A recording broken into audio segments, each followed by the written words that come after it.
ठरलं तर मग या मालिकेच्या पुढील प्रोमोमध्ये आपण असं पाहणार आहोत की आता अर्जुन फोन उचलत नाही, घरी उशिरा येतो, म्हणून कल्पना आणि सायली त्याला धडा शिकवतात.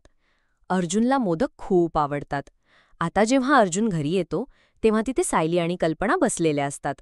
कल्पना मुद्दाम म्हणते, "ते शेवटचे 2 मोदक आहेत ना, ते फक्त आपल्यासाठी आहेत. ते घेऊन ये बरं सायली." सायली लगेच जाते किचनमध्ये. अर्जुन म्हणतो, "शेवटचे 2 म्हणजे मी, आणि मला मोदक नाहीत का?" सायली म्हणते, "लसलुशीत मोदक खाणार मी आत्ता." त्या दोघी अर्जुनला चिडवत असतात. त्या दोघी मोदक खात असताना सायलीच्या बाजूला बसून अर्जुन म्हणतो, "शेवटचे 2 मोदक, बायको, बायको, एक घास तरी दे की मला." सायली काही देत नाही. मग तो कल्पनाच्या बाजूला जातो आणि म्हणतो, "मी तुझा अर्जुन, थोडंसं मम्मा, थोडंसं प्लीज." नंतर अर्जुन म्हणतो, "ठीक आहे, नका देऊ." अर्जुन जेवायला जातो.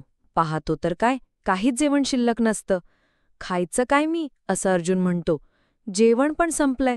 सायली म्हणते, "आत्ता कुठे मोदक खाऊन समाधान झाल्यासारखं वाटतंय." अर्जुन म्हणतो, "काही हरकत नाही, मी माझं जेवण बाहेरून मागवतो. 15 मिनिटात येईल जेवण." सायली कल्पना एकदम सोबतच उभ्या राहतात आणि सोबतच बोलतात, "खबरदार, बाहेरचं काही खाल्लं तर." आणि इथेच हा प्रोमो संपलेला आहे. अर्जुनसाठी यांनी मोदक, जेवण सगळं ठेवलं आहे, पण त्याची मज्जा घेत होत्या दोघी. भेटूया पुढील भागात. तोपर्यंत नमस्कार.